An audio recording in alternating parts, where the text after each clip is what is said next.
Now that marijuana is legal, can we expect to see the governor smoking a joint? Time will tell. Really? You're open to it? Not right now, but we'll see. There's a lot of really important components to it. A big piece of this is it wants to address social equity kind of problems that have been created by the war on drugs. So an important first step is going to be creating a social equity council. Back in 2017, you had expressed concerns about the membership of the all-white Bailey's Beach Club, said that you hoped it would become more diverse. Now, your family's been members, your wife is one of the largest shareholders. Has there been any traction in that? Are there any minority members of the club now? I think the people who are running the place are still working on that, and I'm sorry it hasn't happened yet. Your thoughts on an elite, all-white, wealthy club, again, in this day and age? Should these clubs continue to exist? It's a long tradition in Rhode Island, and there are many of them. Can you describe what safeguards the administration has in place to make sure that the children of top officials don't get preferential treatment in hiring? We have the highest ethical standards of any administration in history. A number of ethics officials have conveyed that. And this is the most diverse administration in American history. You ever get the feeling like you're not part of the club, Alice? Like perhaps there are elite circles in which one does not have to comply by the rules one sets for general society. And yes, you can talk a good game about equity and this and that, but you take care of the friends, the kids of the staff if you work in the White House. Make sure they're all taken care of. And when somebody asks you about it, you have the audacity to talk about the diversity in the administration. They're very diverse. Which is more than offensive. It's obscene. It's disconnected. It's not even so much that it's a diversion that pisses me off. Are you typing to me? No. Oh. I am looking up the story so that I can speak more intelligently on it. Okay. And this is a bunch of staffers for Biden. No, I know the story roughly. I just want it in front of me. So it is like for her to say that in straight face is I mean, it's pure double speak. It's purely cynical. It tears at the civil discourse of the country. Well, right, because this is the same stuff that we were told was so terrible that the Trump administration was doing. Then he had Ivanka there and Jared, and it was, nepotism and awful. And well, no, Alice, you know what? I'm not even talking about the patronage jobs. Mm-hmm. To me, that's fine. That's normal. Well, we do live in Massachusetts. We're used to that. Well, that's the filth of Washington, D.C. I expect that. Mm-hmm. It's her explanation. The fact that she is trying to bat it away with everything she said is pure grade A horse bleep agitprop. Right. Everything she said. Let's listen to what she says again. Can you describe what safeguards the administration has in place to make sure that the children... And the fact that the media took her answer and said, oh, okay, satisfactory. Most ethical in history, yep. ...of top officials don't get preferential treatment in hiring? Sure. Well, let me say first that we have the highest ethical standards of any administration in history. A number of ethics officials have conveyed that. So that needs to be challenged right there. Mm-hmm. Because that is whole cloth BS. Well, yeah, and they might have some ethics people that are saying it's fine, but there are also ethics people raising questions right now about the hiring of their friends' kids. They may have the highest ethical standards posted at HR. Doesn't mean they're abiding by them. Mm-hmm. In fact, they're not abiding by them. This here, the patronage jobs thing. Remember, we were told that Biden was better than this, and this is what you were saying earlier. But in where she goes next, this is where the redirection for the media. No, noted experts, ethical experts, mm-hmm. DC swamp creatures who we just had lunch with at the Capitol Grill, in other words, noted experts have said that we're really ethical. Do you understand? And we're really diverse. Do you understand? The diversity counts. Diversity counts. That's what you write down in your little book, young lady. That's what you'll take down. I want to see that in your lead. That's what she's saying. And we're proud of that. We have also staffed up at an unprecedented pace, and this is the most diverse administration in American history. So we certainly expect that. The most diverse administration in American history. Yeah. Now, they're leading with all of their diversity And that is the main requirement. That is the prerequisite to getting a job in this White House, that you have to fit. Your skin color has to match. Your gender has to match what they're trying to look for. Not to so fend many off, white passing. Right, to fend people. off, the woke auditors. But I don't even know if you can prove that. If they really are the most diverse. I don't know that they are the most diverse. Who knows? And they don't know, but they're saying it. And these guppies in the media are just swilling it all up. Okay, well. Yeah, any word on if they're paying men and women in the administration Great equally? question, Alice. And those are questions that used to be asked back when the Democratic press were people like Jake Tapper and Jonathan Karl, the days I now pine for. Everyone will abide by those high ethics standards. That applies in how we operate. It also applies in how hiring is done. Okay, so I gave you a nice, clean, concise answer. And I cited experts, not by name, of course, and I told you how diverse we are, and I told you we're very proud of that. So there you go. You've got everything you need to in that package of what I've given you. I've given you the action items. I've given you citation. I've given you a quote about how we feel about the job we're doing. Take that. That's your story. Do you understand, press? Yes, we understand, Mrs. Psaki. You understand. But it's just incredible. Did your mom bake us cookies again? Because the Washington Post reported this week that the Biden administration has already, in this first, 5 months, hired 5 children of Biden's top officials and advisors. At least, that they know of off the top of their head in the Washington Post.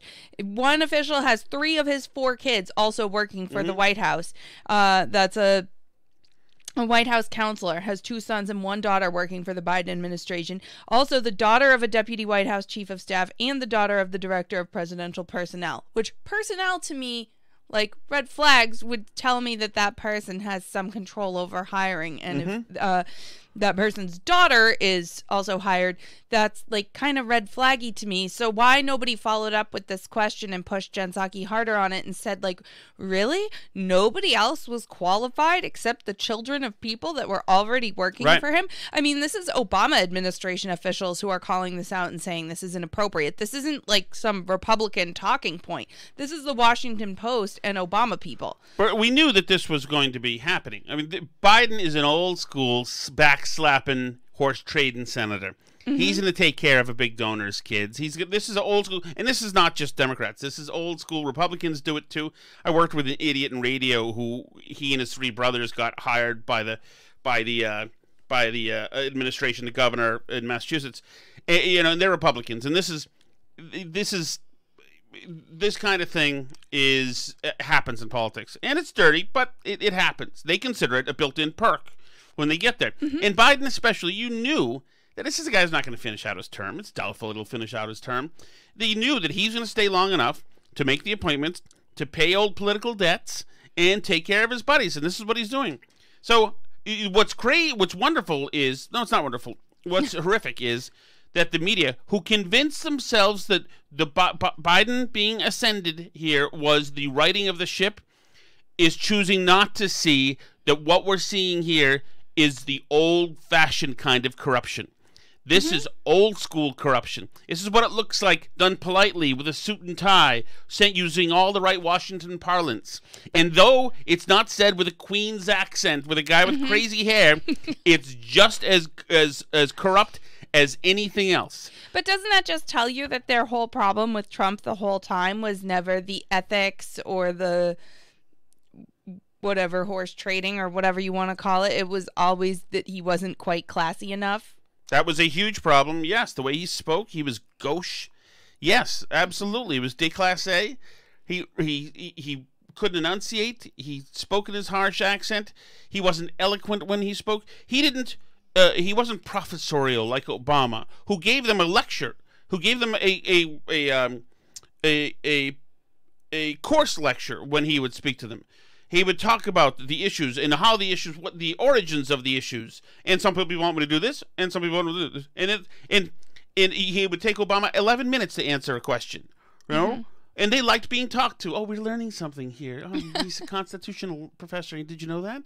Wow, thank you so much. And so this is what you get. It's all Craven.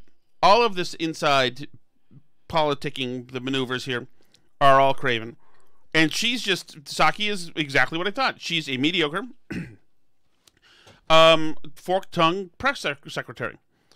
And I don't care because they're all going to be. But if you have the media telling you, no, it's different now. Truth is back. Transparency's back. No, this is different. This is good. Look at her go. Yeah, Jen, that's right. Psaki bomb. Yeah, and to like, oh, Psaki crushes reporter who asks this question. Why would and you have people on social media saying, why would that reporter ask that question? Well, because we're supposed to be pretending here we're interested in transparency and accountability from the administration. There's a meaning for this. You ask a question, in the answer, in the formulated, contrived, synthetic answer that they carefully put together, which is usually a non-answer, somewhere in there you can pick out little bits of data that you can use and to vet the validity and credibility of the answer. That's the idea. But this is just like a stick it. How so? When the press is like, well, what about hiring all these people that are like the children of your advisors? And Psaki's like, nope, we're the most ethical administration in history. Like, offers nothing, says nothing, like just. Well, right. It's like a screw you. Like, it's a total show of disrespect. Tough luck to you. Yeah, it's a total show of disrespect. Now, I'm not really even going to bother to try to approach the question. I'm giving you the talking points. I respect you so little. I fear you so little that I'm just going to say what I want to say, and you're going to take it, and you're going to leave. Because do you want the last guy? Is that what you want? Can you live with that in your conscience? And dummies like Olivia Nuzzi and others will say, no, we don't. We want good guys again. Make us feel good. And that's what we have. All right, Alice. I didn't want to have to do it. But, first of all, did you want to explain and apologize in front of the audience for your crimes? What crimes did I do now? Dateline, Mystic, Connecticut. Old Mystic, a barroom called the Jealous Monk. Well, you and your husband, you and your children availed themselves of the luxurious hotel amenities. Yes, I had all 4 kids in the hotel pool by myself. You making sure they didn't swam drown. Yep. Comfortably. Meanwhile, I have more than one source that tells me you got a deep massage from a handsome pool boy. No. Yes, that's what my moles tell me. Okay. I've seen the tape, the security tape. And meanwhile, I, who was not given sustenance at all, went across the street to have a lager and look at the ball match. And you had stolen my bank card. No, I had not so I stolen asked you, it. Mine had been rejected due to fraud, so I had used yours with your permission and approval at the store, and I brought it back to the hotel room where it was. Brought it back to the hotel room. No, it was in Tom Shattuck's possession, and then it was not. So then yeah, I went because to the you barroom, gave it to me, as you were working on your and you second could have hour at the taken pool it back. across the street. You could have taken it back. It was never presented to my person. Okay, you could have taken it back. So then I sent you a message at 8:21 Prime Meridian. Okay. I had realized that I had ordered 2 beers, expensive beers, at the Jealous Monk. I was in the pool trying to prevent I, of course, called you and our children from drowning. It's to defend the prosecution is not resting. Okay. I, of course, called you. And as usual, you did not answer. I didn't hear you because the Lego movie was being blasted into my ears at the old Lego movie defense. Talk about craven. And then finally, I texted you. Please call me now. I have no bank card, and I'm across the street at Jealous Monk with a tab. It was 9 o'clock is when the place closes. It's approaching closing time. I realize now I've got no money because my bank card is the only card I brought. And I'm a fraud here. I'm in the middle of a Ponzi scheme because I'm ordering beers here knowing I have no money. I need to get it covered. Okay. So then I, after you ignored that plea, that desperate Titanic SOS message, I sent it again, the same exact one. Please call me now. I have no bank card and I'm across the street at the Jealous Monk with a tab. Nothing. Okay. And so at this point, I figured, okay, she's being negligent with her cell phone no matter where she is. It's approaching 9 o'clock, and I said, you know what? She's probably gone back to the room. Let me go back to the old ways. Mm-hmm. So I called the hotel. I asked for the room. Mm-hmm. They called our room. Mm-hmm. You answered hello. Meanwhile, I had just To which I now said. To which I now said,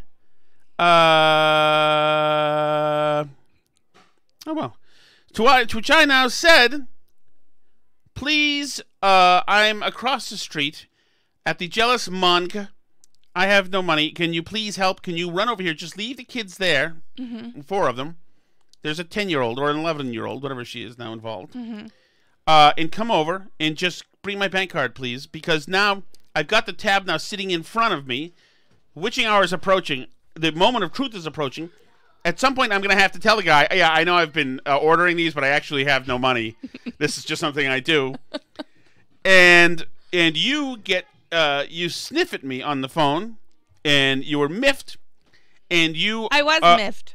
And you took your time, of course. Meanwhile, they're starting to mop up the place. Took my time. Well, I couldn't go there in my swimsuit. They wouldn't let me in. No. So I had to put on a cover-up. You don't know that that's true. I had to put on a cover-up over my bathing suit. All the women in the bar were in their swimsuits. So then I desperately... I desperately texted, come quickly, they're about to close. Then a follow-up text, take the car. Needless to say, as they're blowing out the last candle, as they called the guard now, and I am about to be handcuffed. Last second, Alice Shattuck, not smiling, shows up with 2 kids. Lets me know that they're very wet from being in the pool still. Is angry at me, and hands me my card and said goodbye, and storms out with the kids because she was angry that I had the tenacity to ask the temerity to dare ask my wife to bring over a bank card, and she yelled at me and railed at me and threatened divorce. I rest my case. I did not threaten divorce, first of all, but I had been struggling against 4 children at the pool for 2 hours. Finally, I dragged them all away from the pool with all their little stuff and their towels and the floaties and this and that. Dragged them all back to the hotel room. I'm exhausted. Ethics experts have told us literally that hurt we're the most struggling of the people. Mm-hmm. My arms literally hurt from the 5-year-old trying to get away from me the entire 2 hours in the pool and trying to drown himself every 3 seconds away from me. And we arrived back at the hotel room. I'm soaking wet in just my swimsuit. My mascara is dripping down my face because we had just recorded the podcast immediately before I went to the pool. So I had makeup on still. So I have mascara dripping down my face. I'm soaking wet. The room phone rings and Tom is demanding that I go to a bar immediately. It's about to close. I have to bring his bank card. So I threw clothes on the 2 youngest kids because I cannot trust them alone in the hotel room with the older kids. They 100% will escape from the hotel room and be roaming the halls when I get back. I grabbed them both. You told me it was just across the street, so I assumed I could walk there. By the time you texted me to take the car, I had already left because I was rushing to get to you. I'm just in a swimsuit cover-up, again, soaking wet. I would suggest with to my the court makeup that all over my this, face. all of the trappings of the pool are things that happened with the pool, and one should not have been surprised to have been soaking wet after the pool for 2 hours. I was surprised to be asked to go to a bar soaking wet. Well, that's where the beer is, by. Alice. That's right. So my suggestion would be just 1, either make sure you have your card and figure out where it is before you leave for the bar. I did, but somebody else's card was impotent, so I had to use it and I didn't complain. I happily brought you my card because I'm a good person. Yeah, when I went to the store to buy vodka for you, you did let me. How dare you? You did. How dare you tell these people about me? You did let me take your bank card to go buy vodka for you because mine had fraud on it and was rejected. Yes. Wow. Thank you, And did honey. we come back with only vodka, dearest Alice? No. What else did we come back with? We came back with seltzers. We came back with seltzers. That's True. Right. But those were Alice's seltzers. You drink some too. I was forced to go to the bar room. Okay, so here are my suggestions to you. in the future, either make sure. Why am I in being tough? Make sure you have your card before you leave. We took an oath. One of the bullet points was, if I'm stuck at the bar without plastic, you have to come get me. I did come get you. We had just gotten out of the pool. You're acting like it was a burning building. Just try. The embers still fresh on our clothes as we crawled over to you. As you were surrounded by harlots and cocaine and... Just try having your card. Or you could see if they would take it over the phone, if they would enter the number, if I told them the number over the phone. Or you could have said, look, I'm going to leave my phone here with you. You don't do that. You don't... Guys, this is just as good as you having the card. My wife's going to give you a number. Don't trust me on this. Or you could you could leave your phone with them there and say that you're going to run back to your hotel and get your card, since I'm sure your phone is worth more than your bar tab. You could have left it there with them. Well, knowing my vodka, who knows? And come back, right? That's also a possibility. Alice, I'm 74 years old. I don't say, Duke, watch my phone for a bit. I'll come over and I'll be right back with a card for you. No, or, God forbid... I mean, what would you have done if you were in your single days? I just screwed out of there. Just ran. I'm too fat now. All right, so apology accepted. So that is what, if you're wondering what is on our Burn Barrel Twitter, that's what happened, and that's what Alice did. And was your was it a high crime in the marriage? Was it a high crime? I would say yes. A jury of our listeners would say yes. Can decide here who's in the right. I did come and rescue you, but I was not pleased about it because you were salty and hurtful. Well, you didn't even say thank you when I ran over to the bar with two little kids still in my bathing suit to rescue you from your predicament that you put yourself in. Say thank you. You didn't even thank me. And needless to say, Alice, these are some of the things these are built into the marriage. And then you demanded I wait for you standing there in the bar with the 3-year-old and the 5-year-old as you finished your beer and took your time getting yourself organized to get out of there. It's like, excuse me, what is this? This is not true. This is horrific. All right, but it doesn't really matter, Alice, because you're a racist, and you're about to find out why. From the Washington Post Gazette, Shinbun in Washington, District of Columbia, here is the Washington Post new anti-racist training, part of the series they're doing. And I don't really know what to say about this, other than the fact that the Post is carrying this, and it's part of a series, and that human beings are uttering these words means that we need to fire up the wave motion gun and press the shoot button and destroy this earth. We need to be destroyed as a planet. Racism, racialization, white body supremacy is not episodic, it's structural. Remember that there were thousands of George Floyd before the one that you saw. That's not true. No. That's not true. And by the way, the George Floyd situation, we have no reason to believe it was race. But except the fact it's not episodic, it's structural. So everything is race. It doesn't matter. This guy's sick. It's fine. Your bodily response to this horror, right, is not the same thing as you dealing with the structural aspects of this. George Floyd's death became a deeply personal... I'm willing to deal with these structural aspects of racial inequality. I'm not going to say the structural aspects of structural racism, because that doesn't exist anymore. That's been legislated out of existence. Right. But, yes, absolutely. The minimum wage. I think we should push back against jacking up the minimum wage, because it's an obstruction to young people in marginalized communities of getting their first job and job experience and learning skills so that they can flourish in careers.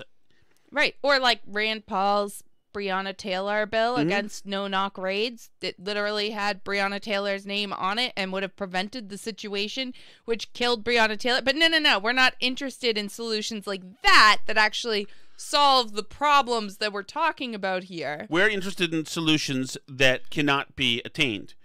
But the painful, excruciating display of acting out, of exhibiting this sullen suffering on behalf of our built-in sins, that's the day-to-day action item. We're never going to get to the mountaintop, but we have to show that we're hurting as we try. That's the exercise we have to do, because all this constructed horse bleep is something that is built in and is too deep. So the least we can do is empathize and apologize and learn and put the work in.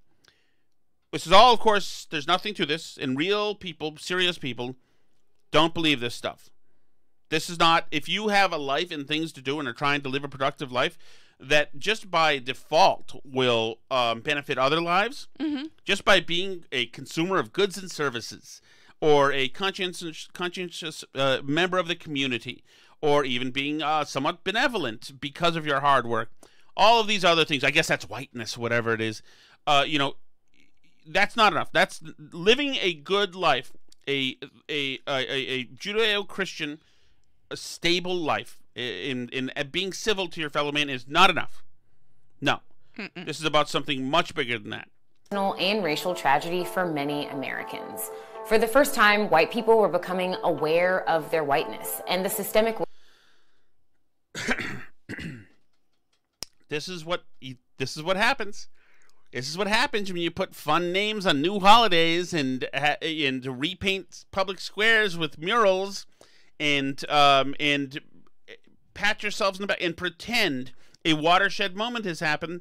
Right. This is what happens. For the first time, they're noticing their whiteness. For the first time, white people are coming to grip with how much they suck. For the first time, finally, we're seeing that there's nothing new that's happened in the last year and a half as far as a thought exercise whatsoever. Whatsoever. You've gotten more spineless weakling quislings to perform, to save themselves, and to be champions of Facebook community pages, but that's it. We've done all bad things. So this person should shut the F up, and she should listen to the community, and she should look at what's really happening there. Because for the first time in forever, we've now hit reverse on the progress of race relations and in the livelihood of blacks. And that was man-made. It didn't have to be. But systems of idiocy have caused this. And evangelists of these kind of systems, like this jackass guy and this woman, evangelists of these people are the guilty parties in this, and they are absolutely responsible for taking a big step back and booting people in black communities down the stairs. A couple of stairs which it took them a long time to climb. Right, and I don't even get, what the supposed goal of this is. Oh, finally, white people are beginning to wake up to their white identity and really identify more with their whiteness. Wait, what? Why would that be something we would want if we supposedly want more racial harmony? I literally just don't get it. I don't get how that could possibly be a good thing by any measure, and for a while when it was all black identity and blackness and black is beautiful and black identity movements and black nationalism and all this stuff, okay, and they were kind of saying, well, that's different because, they're oppressed, so they need this, and white identity movements are different and white identity movements are bad. But now they're literally saying white people should identify more with whiteness and think more about how white they are all the time and look at this as as an important part of who they are, their whiteness. I don't see why that would be a good idea. And while we're doing this and having these conversations about whiteness and the work we have to put it in spaces and this and that, we've had a spate of people shot over the weekend. Black people shot by black people again and again and again and again. So, and I know this oversimplifies it. So, what is it about these people who are shot and murdered in the streets that isn't worth talking about? How come we don't have a reckoning over that, an epiphany over that? Well, they were killed by white supremacy, obviously. Well, that would be operating through the systems. So to fix the systems, we need white people to sit around and think more about white supremacy instead of actually fixing the systems, like the teachers unions or like school choice or any of these things, you know, that could solve some of these problems. We can't do that. We have to the cast off. Mike, can you hear me? Yes. Do I sound different? I feel like I lost some octane. Oh, I think you came back though. To cast off. I don't know what happened. Hold on. Right here, Tom, T-Dog. Check. To cast off the systems. Maybe I changed it. To cast off the systems of oppression and white supremacy that have burdened and compromised the black community, they are voting again and again for the same people who have implemented and installed those systems. Again and again and again. Yeah, but they're thinking that the reason why the systems are racist is not like actual policy proposals, but the fact that someone somewhere is thinking bad thoughts about black people. Okay. Ways that white supremacy affects all of us. White people in particular. White supremacy, unless it's changed terms, I don't know if it has. Okay. So, okay, fine. Fine. In the same way that that Crazy Jane's crazy mixed up salt has affected all of us. Sure, I guess so. In the same way that color TV has affected all of us. Get aroused, get upset, say this is unjust, this isn't right, this shouldn't happen. There's like an awakening that happens. And so part of their racial identity development is seeing that awakening. What they do with it is really the next piece of it. Music. In this episode, we're tackling white racial identity and why understanding your whiteness is integral to becoming self-aware as a white person. I'm Nicole Ellis, and this is The New Normal. This could also have been produced by a neo-Nazi group, you realize. Today we're exploring white identity and why whiteness is an integral part of who you are as a person. Like, what's the difference between that and, like, you know, one of these actual, if small, white supremacist groups, what they would say? Oh, totally. Like, literally nothing about that. That's exactly what a neo-Nazi would say. That's what we all thought was a bad thing to say until, like, the past year.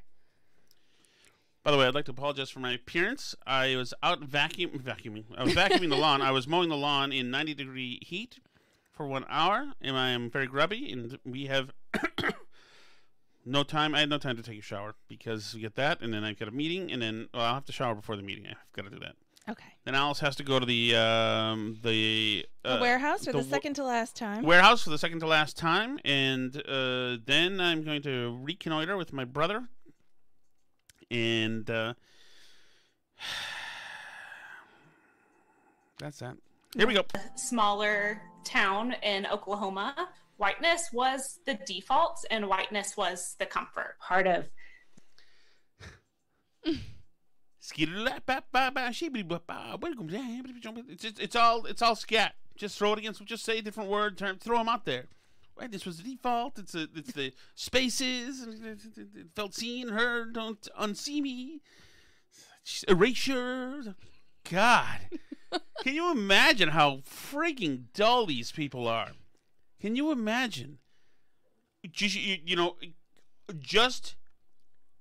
Just limit your vocabulary to the 26 woke words, and you say it and feel good, and I'll respond with my 26 woke words, and then we'll have this weird patty cake of wokeness together and both feel like we're better human beings, especially if you call yourself an a-hole the whole time. That way you're putting the work in. The structure of racism and the way that it's maintained is to keep us from recognizing that racism. You know what's funny? Is it you could not find a set of people, a niche group of people so obsessed with race in every corner of their lives at a time when there is less racism ever in the history of the civilization. If you're in America right now, there is less racism, there is more paths to fruitfulness and more opportunities for every American. Now, you've picked the wrong time. 21st century America is literally probably the most racist human society in the history of planet Earth. You say racist? Is the least racist human. If I said most, I think. but it's the least racist society in human history, right? Like, well, what? Well, it matters. Not if you ask Ibram X. Kendi. But how is that possible? What could you possibly point to that was less racist than right now? Well, I mean, we're now teaching this racism in colleges. Mm. So, in a way, the racism that we're thinking, the Jim Crow, the black slave racism that we're thinking, let's just that part of it right now. Yes, that's true. But there is a new cottage industry in the new racism, which is being proudly championed, which is insane. I had callers today on WTIC, by the way, I'll be there tomorrow for 10 to 2, mentioning this, saying that this is absolutely just BS. This doesn't really exist. People don't really... The fact that they've had to retreat to the idea that it's not episodic, it's systemic. That tells you that it's over. The game is over. The stadium lights are off. The crowd has... it's over. Sorry.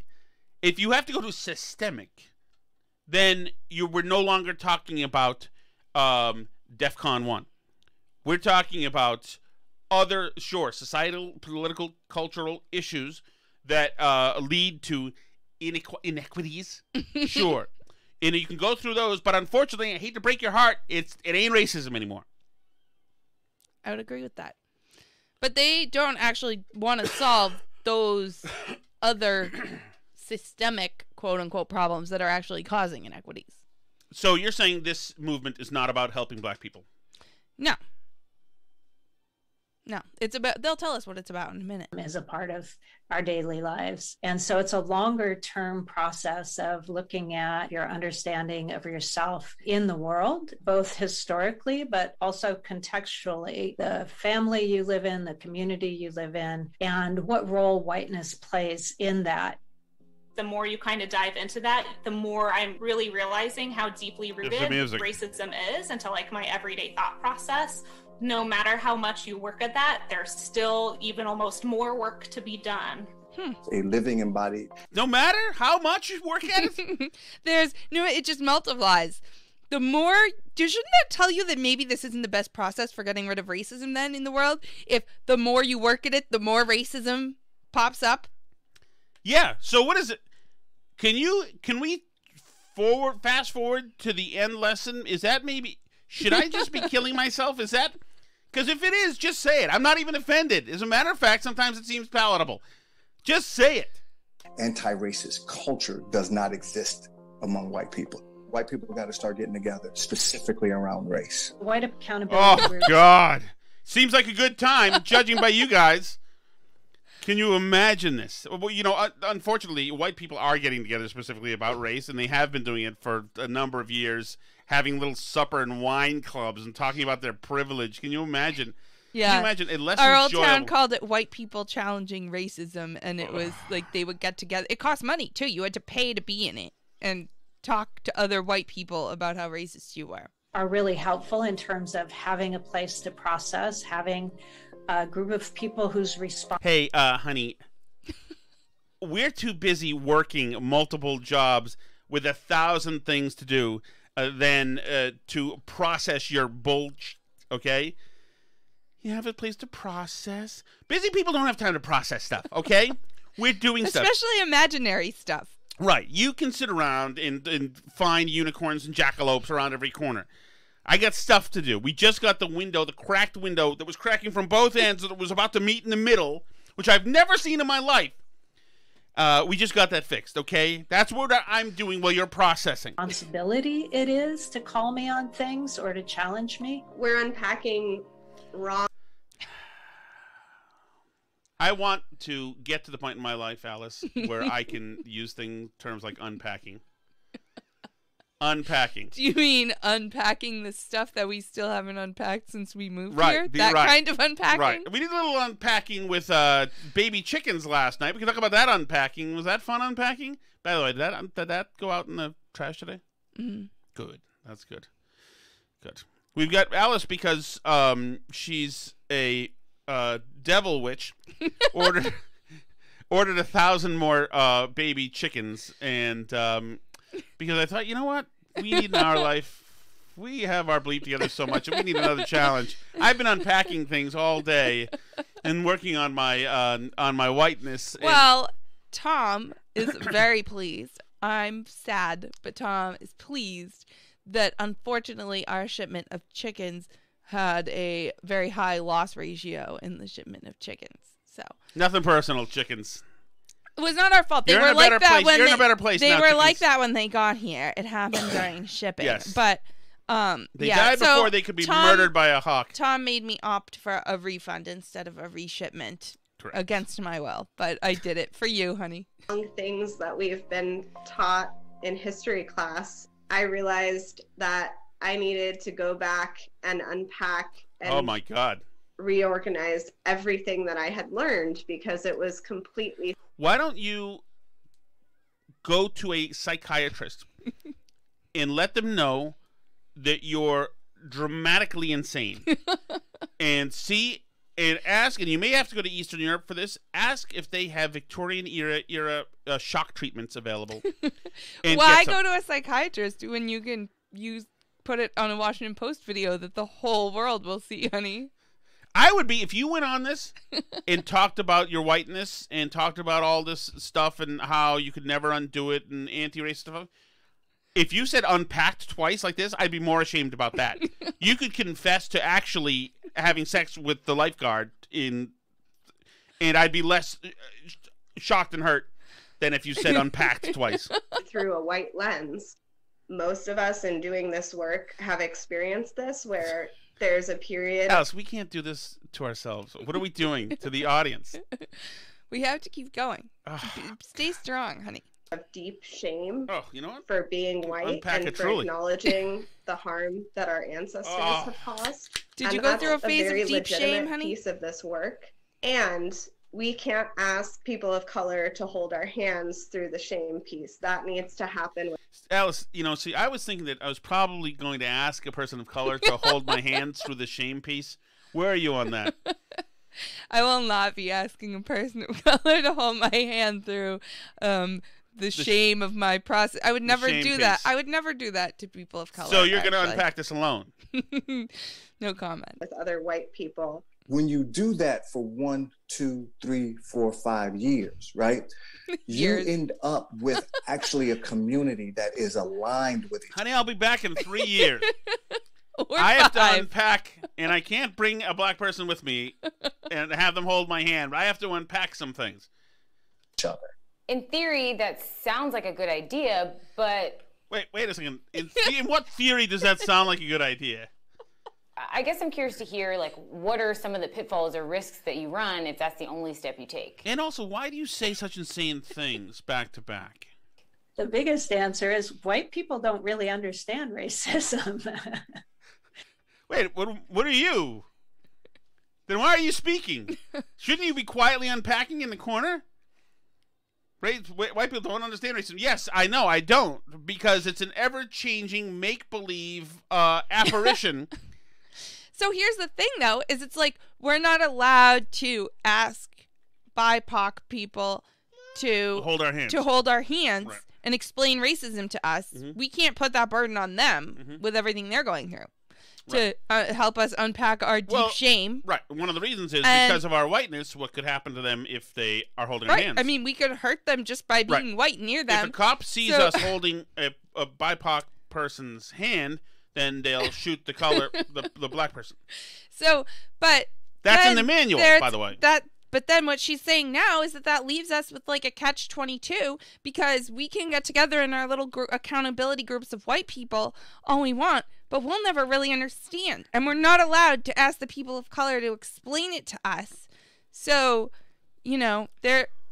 So we have to be there, stuck like a seized engine.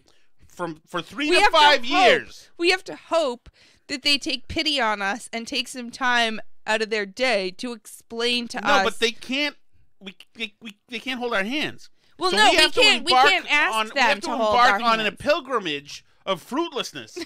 We can't ask them to hold our hands, but they can, through the goodness of their heart, take pity on us evil white people, even though we don't deserve it, and explain some of the harm we're causing to us if we're lucky, so that we can start to maybe get an inkling. Here's my privilege, Alice. Harvard University Human Resources. Dear Tom, thank you for your interest in the position of Executive Director, Mosavar Rahmani Center for Business and Government. We have reviewed your resume, and after careful consideration of your credentials and our position requirements, we have decided not to move forward with your candidacy at this time. That is disappointing. Yeah. Wow. I mean, I was sniffing this. I felt that I was there. I was this close. Actually, I've seen an uptick recently in like very online young white men that are on Twitter mentioning that they have better luck getting jobs and stuff if they check off the other box for ethnicity. Nice. And some of them are like, well, you know, like, is Greek really white? I don't know. And I'll just check off other. And, like, nobody's going to ask you because everyone's scared to, like, do a microaggression by accident. And I love it. Well, so maybe you should have been checking off we have other to apply this whole for time. The other job, my other Right. stimmy, my last stimmy. Mm-hmm. Dang. We'll do that tomorrow, you think? Yep. Dang. All right. Here we go.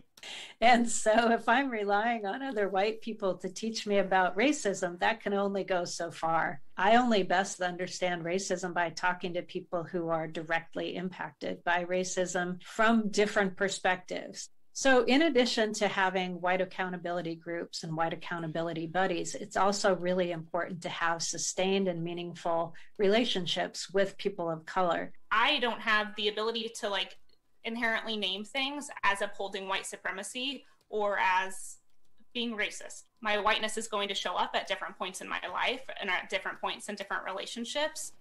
But is it fair or healthy to be seeking out relationships with people just to have a diverse network? Because I feel like for people of color, you're kind of constantly trying to gauge whether or not it's worth it to be vulnerable or share how someone hurt you when your white colleagues or co-workers How is this wacko universe expanding still? There's a different so we're in a new place for my friends of color to be in relationship with me. So I think one of the things that's really important is ongoing, being a friend on an ongoing basis. Who is the middle-aged psycho white woman from Queens? Yeah. Put some piano under her. I don't know that she's buoyant enough. I love that she's like, it's a lot to ask people of color to be friends with me. I'm really hateable. I don't have much of a sense of humor. I would say I'm not reliable, trustworthy, or punctual, mostly. For lots of different things, not just like thinking about racism as a part of our friendship when there's something horrible that happens. I hope to God that at these meetings where they all discuss how terrible they are, that somebody plays the macabre piano. Dun, dun, dun, dun, dun. Those relationships are number one for me to. What is that song exactly? Be there for them as them for me. There's nothing more upbeat and happier that you can play. It's a relationship, and so it should be reciprocal, but also so that I have a broader understanding of the world. Everything I thought about how I existed in my white body in the world was very wrong. And I needed this new lens to see the world through. So I think that... So do you and your white body now think that the place you're at right now is a good place? Because it is not a good place. Yeah, you it's are a more an unrelatable racist psychotic now. That's been a big piece of my own work. We're going to continue to cover topics like this in the coming weeks, Okay. so stay tuned. For more stories like this one, follow the Lily on Instagram. Thank you so much, everybody. We did not get to, what's his name? Whitehouse's Sheldon Whitehouse. all white. Sheldon Whitehouse's all white beach club that he goes to. Back in 2017, you had expressed concerns about the membership of the all-white Bailey's Beach Club, said that you hoped it would become more diverse. Now, your family's been members, your wife is one of the largest shareholders. Has there been any traction in that? Are there any minority members of the club now? I think the people who are running the place are still working on that, and I'm sorry it hasn't happened yet. Do you have concerns in 2021? I mean, obviously, it's been 4 years. You had remarks on the floor following the deaths of Breonna Taylor and George Floyd saying, hoping to root out systemic racism in the country.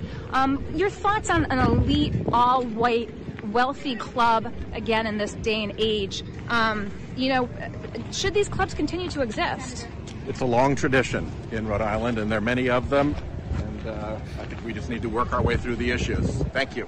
Oh, the long tradition loophole. I see. Who knew? I can go to the No Blacks Allowed In club because it's a long tradition in Rhode Island. Well, at least they got rid of the name Plantation in front of Rhode Island. All is good. That's fine. I'm going to the club. You can't come if you're black. Maybe they can turn it into a white accountability group, and then it will be fine that it doesn't allow black people in, so they can sit around and talk about their racism together. They just can't seem to make that place accept blacks. Isn't that interesting? It's weird. His wife, he's a senator of the United States, and his wife is like on the board of the thing, and they just can't.